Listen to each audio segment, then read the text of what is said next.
YouTube. It's Clear Passage Ministries, and it should be a live thing there. I don't know how it's showing up on the outside. It should be a live thing, and go on there. This will be on the podcast, and it'll be on some other stuff, but I just want to make sure you have, you know how to get on there, and you'll be able to get on there. If anybody is having trouble, who's watching now? Lori, are you on? I can't hear. I'm on. I'm on the phone. I'm in transit at the moment. I had a couple urgent errands to run for my sister. Okay, so you guys, it might be somebody else, but go on to YouTube. I think so. Huh? And go on YouTube and check. I'll drop off the call for a second and go on YouTube because it should show up on my phone. Okay, and then put the link on the text string that everybody has, so they can go on their phones and go on there, so they can be able to, because you guys can comment on the YouTube channel directly. So go ahead and you do it while you're, because when it's off, it'll just be a recording, but it's going live now. So you could come on and then you can. Okay, I can see it. You can. Okay, I see one person watching. Okay, Elsie, I can hear Elsie. I don't see her, but you make a comment, Elsie. Just test it out later on. I'm on. You on? Are you guys watching? Yeah. Yes. On YouTube? Yeah. Okay, because it only shows one person. Okay, that's cool. Let's keep it going, and we'll start. I see if they do something. Yeah. If they do something. That's it. Okay, good. I see you saying one person with your eyelashes on. Oh, that's good. So I don't know if it's a delay, but I can see. Okay, I can see you guys. I see two people. Okay, cool.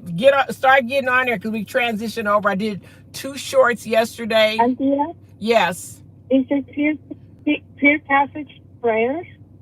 I think so. Clear. Lori, send Elodie the link.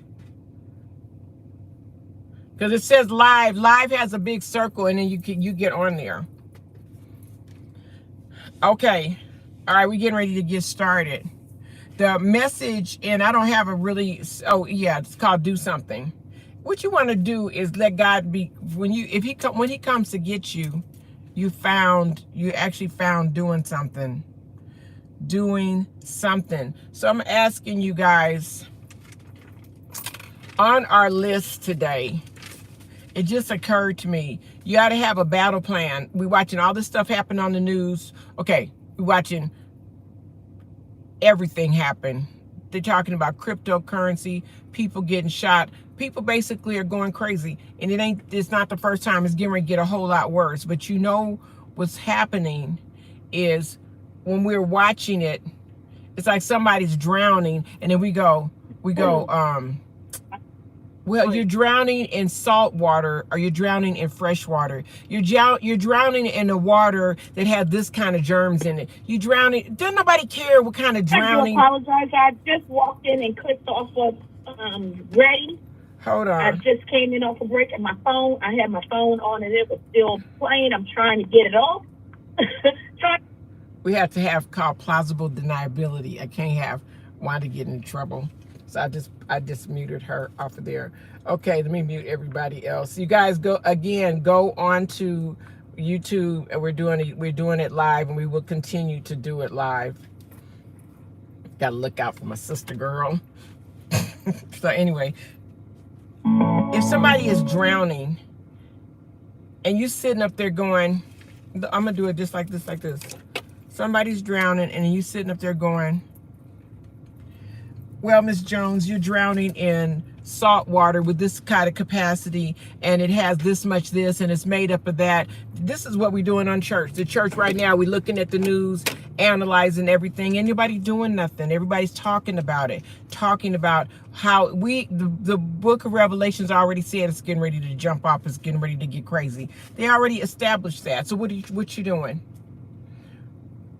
Every time you see something happen, You got to tighten up your battle plan. Every time you see something happening on the news, every time you see somebody going crazy, every time you see somebody shooting something up, every time you see something, your battle plan needs to get tighter. Your battle plan, you need to analyze it. You need to be thinking about it as an individual, as a community, as a group, as a body of Christ. You need to have the word of God, a plan of action. It's all about souls. So, for example, we have a better approach to going shopping. Costco, Walmart, Stater Brothers, Ralph's, wherever you go shopping. You go into the store with a list. And on your list, you'll have all the stuff that you need to buy. And then you'll go in and then you come out what? You got your list and you come out with a receipt because you did a transaction. Do you have a transaction for the Lord? Are you doing anything on behalf of him? I mean, something serious. Like, do you actually have a list of people you're praying for him to save? Do you have a plan? Do you have people on your list? The answer is probably no. Most people go through just like if I grace the Lord with if I just go tell somebody tell one or two people about the Lord, if I just do something menial, I just go and take some little tidbits and sprinkle the gospel on the little people over there. If I just go and do something, the gospel is a safety.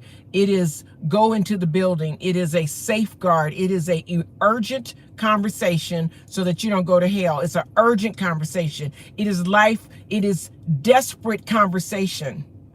It is, if you don't take this bread I'm giving you, you're going to die. That's really what it is. If you don't eat of this bread, if you don't eat this thing I'm offering you, sir, ma'am, child, boy, girl, if you don't eat this thing I'm offering you, you're going to die. It's that desperate. If it doesn't rest in your spirit as a desperate situation, we're watching the impact on the news, and people going, that's good, Stephanie. It's good, Stephanie. Thank you. And we're watching people on the news, and we're going, well, it's in the book of Revelations. He said it's going to blow up. It's going to go crazy. It's going to go crazy. People are going to be walking around like zombies. Case in point. Everybody doesn't handle stress the same way. People don't have jobs. They're acting out. They're feeling hopeless. Some people feel hopeless and they just go sit down and cry somewhere. Some people feel hopeless and they might get mad. They go have a drink. They go use drugs. They go do something to rebel, to be angry. And some people have a crisis and they go, oh, I ain't taking this. And they go home and get a gun and come back and shoot everybody up. Everybody don't respond to crisis the same way. This is serious. And the crisis is getting, the heat is getting hotter. And people are acting like ain't nothing going to, lockdown is for real. Things are going to happen. Everybody does not handle, we been used to crisis. So we roll with it. We know how to, okay, we're going to make an adjustment. We're going to do this. That's the benefit. Israel, they used to crisis. They know how to function. But some people have never had their world topsy-turvy. COVID was the first experience where they said, okay, this is getting desperate. You heard about COVID. People were killing each other, fighting each other. They were discombobulated. They didn't know how to function. That's going to happen. That's not your job. God did not ask you to watch the news, to be in awe of the news. He said, Peter, feed my sheep. That means you have to do something. You have to really do something. You got a grocery list to go to the store? Do you got a grocery list for people? Do you have a list of people you want to get saved? Do you have a list? I'm honest asking a question. Do you have a list of people that you are praying to be saved? Okay, let me ask you a better question. Do you have a list of people that you're praying to be saved that's not your family? That's not your direct circle of people. Most of you, the answer is no. You want your family, you want your friends, and that's it. That's all I'm worried about. Just my little circle of people. What about everybody up and down your block? What about the people in your apartment building? Have you said and thought, Lord, my parameters of where I'm standing here, 25 miles, 5 miles, 3 miles of my proximity, and am I praying over everybody? Am I praying over the neighbor across the street that I don't know, the kids that I see walking back to school every day, the people standing at the bus stop, the grocery store owner? I don't care. Maybe they're black, white, Asian, green, or purple. They may not be likely Christian people. This gospel works everywhere. What about your nail shop? What about the barber? What about the hairdresser? Who are you talking to about this gospel? What are you doing? I'm sorry to be sound like this, I'm fussing, but this thing got to be out here, and one person can save a whole bunch of people with a plan. It starts out with putting people on the altar at your house, praying over them. You need to be praying over people that don't even know you. You need to be praying over. If you go to the gym, everybody in the gym. When you go past it, everybody on gym membership.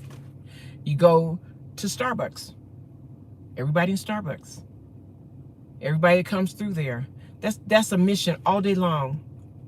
Salvation, salvation, salvation. Now you might not get everybody. You might not be the one that puts the ball in the basket, but it's a team effort. Somebody's gonna pass it to the right, pass it to the left. Somebody's gonna tell the gospel over here. Somebody's gonna tell the gospel over there. But you work as a tag team. Everybody got the gospel. Do you know Jesus Christ? He loves you. He loves you. You ain't got time to be talking about I'm Episcopalian, I'm Lutheran, I'm Kojic, you a child of God. That's it.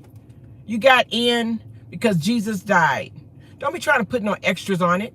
Episcopalian, Lutheran, Kojic, Holiness, Apostolic, Methodist. They didn't die for you. Not near one of them got pinched, let alone got hit, took a strike for you. Jesus took a strike for you. That's your loyalty right there. If your church don't go, why does your church going door to door talking to people about Jesus? Is this church out there loving people? If they're not doing it, you need to do it.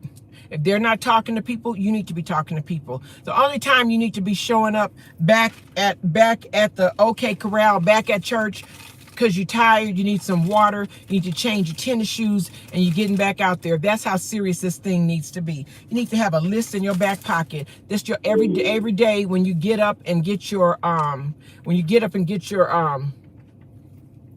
coffee, your list go in your purse. You're on a mission.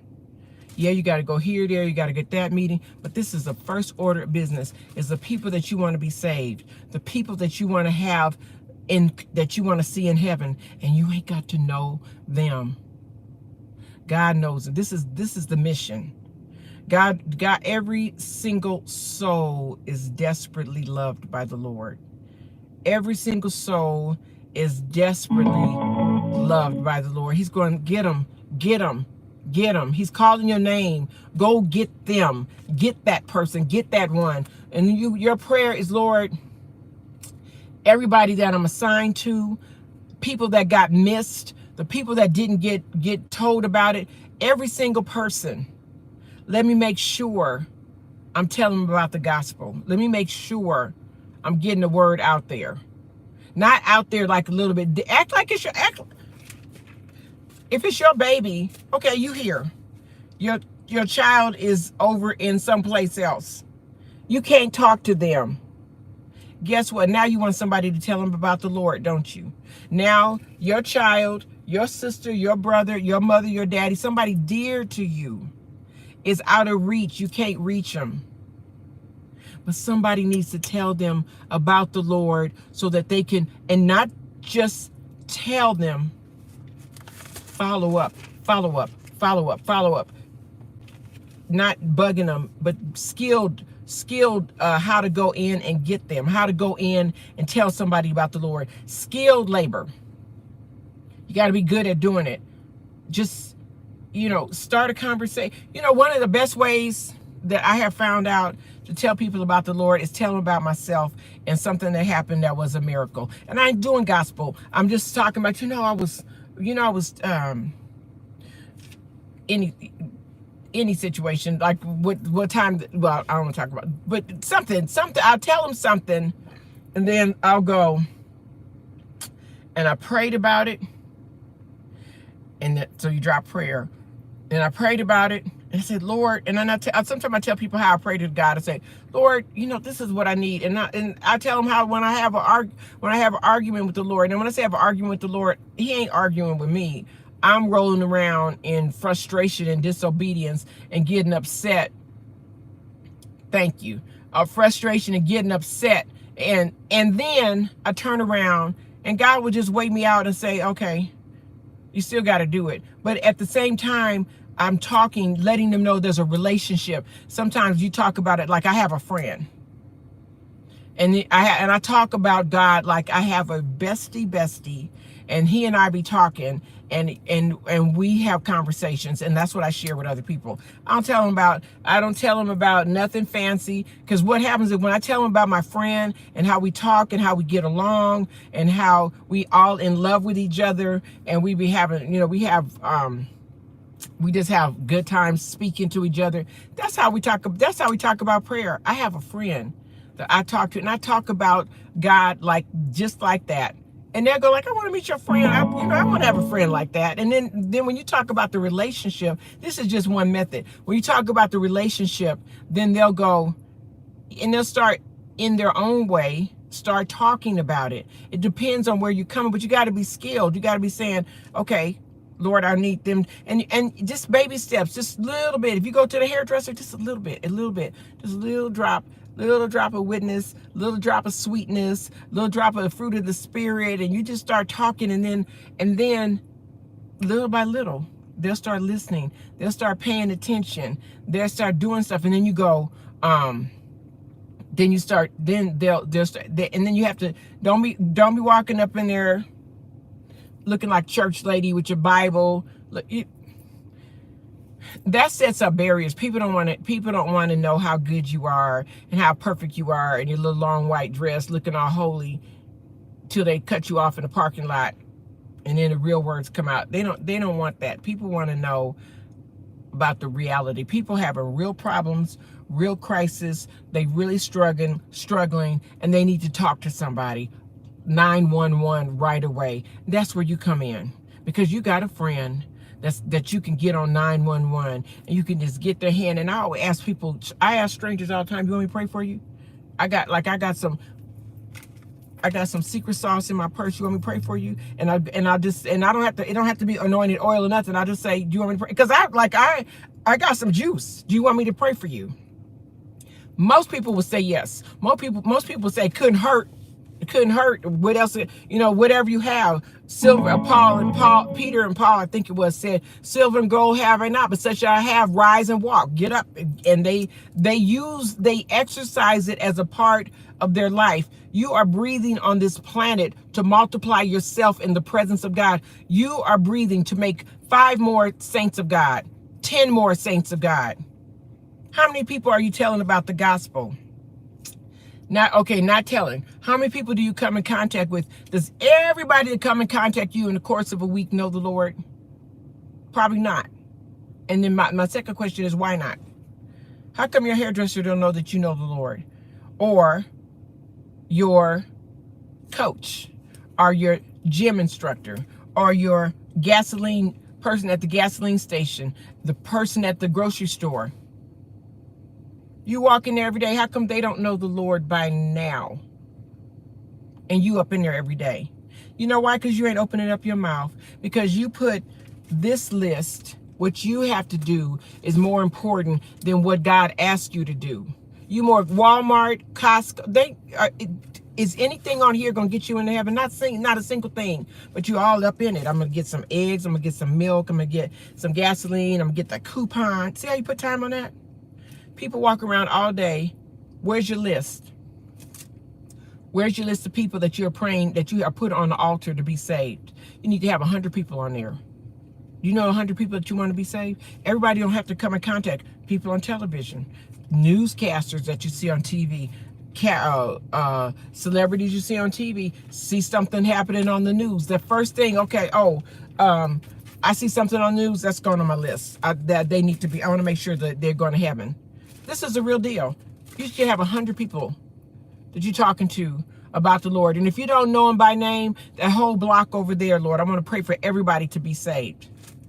If you were serious about it, if you were selling Avon or some kind of Tupperware or something like that, you'd be all over the place canvassing. Would you like to buy? Don't you? Do you look? You be going like this. Don't you get tired of your food going bad in the refrigerator? Wouldn't you love to have? Wouldn't you love to have? Wouldn't you love to have your stuff stay fresh, just like you do it? You would have a wholesale thing about selling a piece of Tupperware. But do you have a Do you have a elevator conversation about the Lord? That's your job. That's your real job? That's your job. It's gonna be the job after you leave out of here. Do you have a conversation? Are you talking to people about the Lord and like you on a job to get people saved? It is more. Thank you, Father. Getting people saved is more important. Going to the nail shop, getting your hair done, going to the grocery store, going to the gas station, going to school, going to your job, going outside of your spouse is right up there next to it. But